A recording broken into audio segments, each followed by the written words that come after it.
तमिलनाडु में विधानसभा चुनाव से पहले डीएमके सरकार ने जो बजट 2025 और 26 से रुपया के राष्ट्रीय चिन्ह को हटा दिया है बजट में से।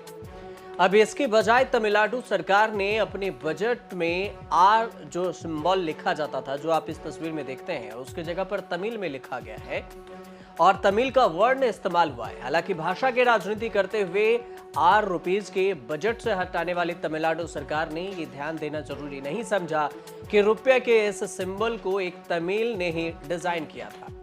और इस सिंबल को डिजाइन करने वाले उदय कुमार धर्मलिंगम के पिता भी डीएमके के नेता थे।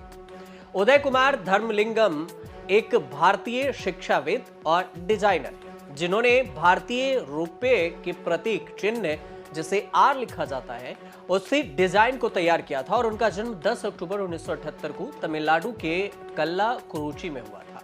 चेन्नई तमिलनाडु के निवासी हैं और आईआईटी गुवाहाटी से असिस्टेंट प्रोफेसर के रूप में कार्यरत भी हैं। उदय कुमार धर्मलिंगम के पिता एन धर्मलिंगम डीएमके के विधायक रह चुके हैं और उदय कुमार धर्मलिंगम देश के नामी डिजाइनर हैं। जब उदय ने ये प्रतियोगिता जीती थी तो एन धर्मलिंगम ने कहा था कि ये उनके लिए बेहद ही गर्व का क्षण है कि मेरे बेटे ने तमिलनाडु के लिए गौरव लाया है।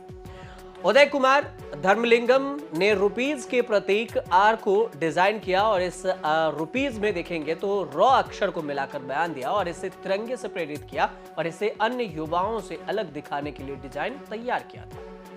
अब इस डिजाइन को 15 जुलाई 2010 को भारत सरकार द्वारा जनता के सामने प्रस्तुत किया और यह प्रतीक एक खुली प्रतियोगिता के माध्यम से चुना गया था और इसके लिए वित्त मंत्रालय ने प्रतियोगिता आयोजित की थी और इसके लिए 33 से 31 आवेदन आए थे, जिसमें से उदय कुमार का डिजाइन 5 फाइनलिस्ट डिजाइनों में से शामिल था और विजेता हुए थे। उन्होंने बताया था कि यह डिजाइन भारतीय तिरंगे से प्रेरित है और इसे देवनागरी लिपि के जो रॉ है वो रोमन लिपि आर को मिलाकर बनाया गया है और साथ ही ये एक क्षैतिज रेखा के शामिल करता है जो समांतर राष्ट्र ध्वज को भी दर्शाता है। उदय कुमार का यह योगदान भारतीय मुद्रा को वैश्विक स्तर पर एक विशिष्ट पहचान दिलाने में महत्वपूर्ण भूमिका निभाई। अब तमिलनाडु बीजेपी के अध्यक्ष अन्नामलाई ने कहा है कि 2025 और 26 के लिए डीएमके सरकार के बजट में रुपये के चिन्ह बदल दिया गया और इस डिजाइन को एक तमिल के डिजाइन नहीं तैयार किया था, जिसे पूरे भारत ने अपनाया और हमारी मुद्रा में शामिल किया। और इस प्रतीक को डिजाइन करने वाला थिरु उदय कुमार डीएमके के एक पूर्व विधायक के बेटे हैं। और आप कितने मूर्ख हो सकते हैं कि थिरु स्टाइल बीजेपी नेता जो तमिलनाडु थे नेता रहे थे, उनके स्टालिन साहब से उन्होंने कहा, जो के अन्नामलाई हैं, कि आपने इस पूरे सिंबल को ही बदलवा दिया। तमिलनाडु में हिंदी में रुपया का चिन्ह रॉ को हटा दिया गया और बताया जा रहा है कि हिंदी के अक्षरों के जगह पर इसे तमिल अक्षर से बदल दिया गया और इसे लेकर अब बीजेपी ने तमिलनाडु सरकार पर हमला बोला है। तमिलनाडु के जो बीजेपी अध्यक्ष है अन्नामलाई, उन्होंने राज्य बजट में रुपया का चिन्ह हटाने को लेकर डीएमके के नेतृत्व वाली राज्य सरकार की आलोचना की और इस कदम को मूर्खतापूर्ण बताया और कहा कि आप कितने मूर्ख हो सकते हैं एम के स्टालिन। ये सीधे तौर पर अन्नामलाई ने सोशल मीडिया पर पोस्ट किया और तमिलनाडु सरकार ने 2025 और 26 के जो बजट में उस रुपये के सिंबल को हटाया उसको लेकर यह पोस्ट था। उन्होंने कहा कि एक तमिल व्यक्ति ने इसे डिजाइन किया था जिसे पूरे भारत ने अपनाया और इस सिंबल को उदय कुमार ने डिजाइन किया था, जो एक पूर्व डीएमके विधायक के बेटे थे। और आप कितने मूर्ख हो सकते हैं एम के स्टालिन, अन्नामलाई का ये पोस्ट है। इतना ही नहीं, बीजेपी की तरफ से अमित मालवीय ने भी तमिलों को अपमानित से करार दे दिया।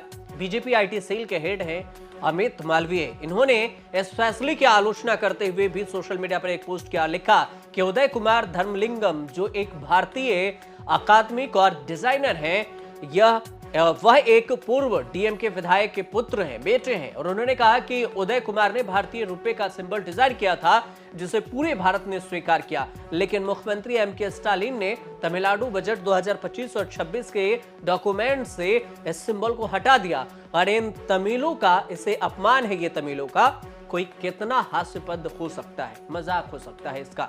तमिलनाडु सरकार ने 2025 और 26 के लिए बजट के लिए जो प्रचार सामग्री तैयार किया उसमें से रुपये का चिन्ह बदल दिया और इस रुपये का जो अक्षर है उसे बदला है और ये बजट पेश किया जाना है 14 तारीख को।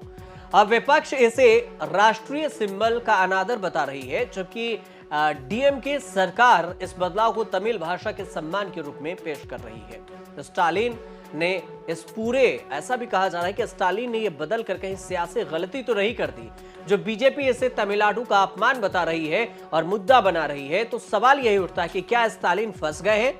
बीजेपी नैरेटिव बना रही है कि जिस तमिल शख्स द्वारा डिजाइन किए गए चिन्ह को पूरे भारत ने स्वीकार किया, उसे तमिलनाडु सरकार ही अस्वीकार कर रही है। पूरे मामले को लेकर अभी राजनीति भी गर्मा गई है और बीजेपी भी एमके स्टालिन को घेर रही है। अब देखना होगा कि ये रुपीज जो रुपया है उसमें से हिंदी वाला जो र अक्षर है उसे हटाकर स्टालिन ने क्या गलती की है या फिर एक राजनीतिक रणनीति है, ये आने वाले वक्त में ही पता चलेगा। फिलहाल आप देखते रहिए न्यूज़ तक।